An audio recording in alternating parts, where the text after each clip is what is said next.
আজ সোমবার, ঘড়ির কাঁটা এখন দেখো বাজছে 6:45। উঠে গেছি 5:30টায়, তারপরে রেডি হয়ে নিয়েছি।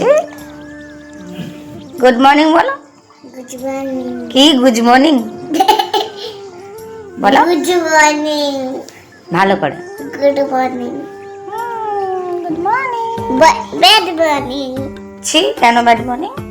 তুমি গুড মর্নিং। 5:30টায় উঠেছো, ব্রাশ করেছো, ড্রেস পরেছো, দুধ খেয়েছো, বিস্কুট খেয়েছো, চুল বেঁধেছো। এখন কোথায় যাবে? স্কুল না কলেজ? হ্যাঁ, তুমি কলেজে যাবে? তোমার ক বছর বয়স যে তুমি কলেজে যাবে? 10 বছর হয়ে গেল। 10 বছর কেউ কলেজে যায়? কলেজে যায় 16 বছরে, 17, 18 বছরে কলেজে যায়। আমার 16 বছর। এই তোমার 16 বছর হয়ে গেল। 17, 18 বছরে কলেজে যায়, উচ্চ মাধ্যমিক দিয়ে তারপরে। হ্যাঁ, ঠিক আছে। ডাইনোসর দিয়ে হবে। আচ্ছা চলো, টাটা। সোমবার থেকে মেঘনার আবার 6:20-তে প্রার্থনা আর 6:30 থেকে ক্লাস শুরু। আর স্যার ম্যাম রুমে ঢোকার আগে স্টুডেন্টদেরকে পৌঁছাতে হবে, এরকম নিয়ম করে দিয়েছে। আর যেহেতু মেঘনা ঠাম্মাকে প্রার্থনার আগে প্রেজেন্ট করতে হবে, তাই এখন কিন্তু আমাকে মোটামুটি 6টার আগে মেঘনাকে রেডি করে দিতে হবে। 6টার মধ্যে বেরিয়ে যেতে হবে, আর 6:10-এর মধ্যে স্কুলেও পৌঁছে যেতে হবে।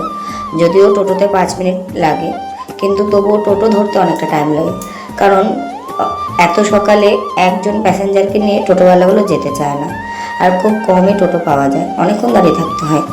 তো সেই জন্য এই যে মেঘনাকে রেডি করে দিয়েছি, তোমরা তো শুনতেই পেলে। 1 কাপ দুধ খেয়েছে, একটা বিস্কিট খেয়েছে, বটমিটাটা শেষ হয়ে গেছে তাই শুধু দুধই দিয়েছিলাম ওকে। তারপর রেডি করে ও ঠাম্মার সঙ্গে যে পাঠিয়ে দিলাম। এখনও কিন্তু ঘড়ির কাঁটায় 6টাও বাজেনি। ও চলে গেলে ধীরে সুস্থে আমি আবার রেডি হয়ে ওর জন্য টিফিন বানিয়ে নিয়ে যাব। এই জিনিসটা এখন আমার বেশ সুবিধা হয়েছে। ও যদি একটু আগে চলে যায় রেডি হয়ে, তাহলে আমি বাসে ঘর দর পরিষ্কার করে দিয়ে আমি একটু চাটা খেয়ে ধীরে সুস্থে যেতে পারি। আর অত সকালে না হলে আমাকে রেডি হয়ে যেতে হয়। তারপরে এই যে দেখো, আমিও রচা বসিয়ে দিয়েছি, ব্রাশ ট্রাশ করে নিয়েছিলাম। রচা খেয়ে নিয়ে রেডি হয়ে তারপর আবার যাবো টিফিনের আগে, মোটামুটি 8:30 আগে। তারপরে মেঘনার জন্য আজকে বানিয়েছিলাম বাটার দিয়ে ব্রেড টোস্ট বানিয়েছিলাম চিনি দিয়ে, সেটাই ওর জন্য টিফিনে নিয়ে গেছে, ও বলেছিল। তারপরে বাজারে এসেছিলাম স্কুলে যাওয়ার পথেই, কারণ আজকে আমার দিদির আসার কথা আছে। আসার কথা বলতে পরের ব্লগে তোমরা দেখতে পারবে, আমার নিজের দিদির কথাই বলছি, এই ব্লগে বলছি না, পরের ব্লগেই বলবো। তারপরে যে আমরা চলে এসেছি, আজকে টিফিনের অনেকটা আগেই এসেছি, কারণ বাড়ি থেকে অনেক আগেই বেরিয়েছি, মোটামুটি 7:30, পৌনে 8টার দিকে বেরিয়েছিলাম। তো এই যে এখন টিফিন হয়েছে, তো চলো এখন টিফিনে আগে তো তোমাদের বললাম ব্রেড টোস্ট নিয়ে এসছি। আর নমিতা দি ওদের গাছের কলা আমাকে এক ফানা আর মৌসুমিকে 1 ফানা দিয়েছে। তো সেখান থেকে এবার মেঘনাকে একটা কলা দিয়েছিলাম, আর আমিও একটা খেয়েছিলাম। আর আরিয়ানের মাকেও যেহেতু দিয়েছিল, তাই আরিয়ানও একটা কলা খেয়েছিল। আর আরিয়ানের শরীরটা ভালো ছিল না, তাই আজকেও টিফিন কিছু খাবে না বলছিল, তাই আবার মেঘনার থেকে আবার ওকে দিলাম টিফিন। ওইটা খেয়ে ওর পেট ভরে গেছিলো, আর কলা খেয়ে পেট ভরে গেছিলো। তারপরে আজকে আবার ওদের খাতা দিয়েছে। আমি তো টিফিনে এসেছি, তার আগে ক্লাসে মেঘনার ব্যাগের মধ্যে খাতা দিয়ে দিয়েছে। সেটা আবার মৌসুমে আনতে গেল, কারণ দেখতে হবে কত নাম্বার পেয়েছে কি না পেয়েছে, খাতা দেখতে হবে। সেই কারণে ওদের তো লেখা পরীক্ষা 3টে, বাংলা, অঙ্ক, ইংরাজি, আর আবৃত্তি আর অঙ্কন। তো দেখা যাক কত কী পেয়েছে, তোমরাও দেখবে। তো ততক্ষণে চলো খেয়ে নিই। আর আমিও একটা কলা খেয়ে নিয়েছিলাম, আগে বললাম, কারণ আমার সকালবেলা আজকে ছাতু মুড়ি খেয়েছিলাম, অম্বল হয়ে গেছিলো সেই কারণে। তো এই যে দেখো মেঘনাদের খাতা দিয়েছে, বাংলা খাতা আর অঙ্ক খাতা। এটা হচ্ছে অঙ্ক খাতা, ওদের 50-এ পরীক্ষা, এটা ওদের সেকেন্ড পরীক্ষা, এরপরে লাস্ট আছে ফাইনাল। তো সেকেন্ড পরীক্ষায় বাংলাতে 50-এ 50 পেয়েছে, আর অঙ্কতেও 50-এ 50 পেয়েছে। ভীষণ ভালো লাগছে। ইংরেজি খাতাটা দেয়নি আজকে, ইংরেজি খাতাটা আবার পরের দিন দেবে, মানে মঙ্গলবার দিন দেবে।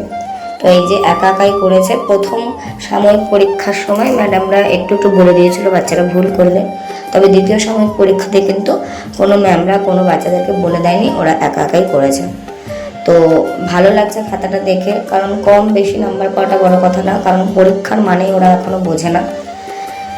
সেই জন্য যাই পাক না কেন তাতেই আমরা খুশি। তো মোটামুটি ভালোই আনন্দ লাগছে, 50-এ 50 পেয়েছে। এরপর আমরা চলে এসেছিলাম সাজার দোকানে, ওদের ক্লাসরুমে ঢুকিয়ে দিয়ে মেঘনার সামনেই জন্মদিন 31 আগস্ট, তো সেই কারণে মেঘনার জন্য চুড়ি, ক্লিপস, মেহেন্দি এগুলো কিনেছি। ও তো ভীষণ খুশি। তারপর স্কুল ছুটির পরে এই যে বাড়ি এসেছি, দেখো আর আমার জন্য একটা ক্লিপ নিয়েছিলাম। তো চলো আজকের ব্লগটা এই পর্যন্ত।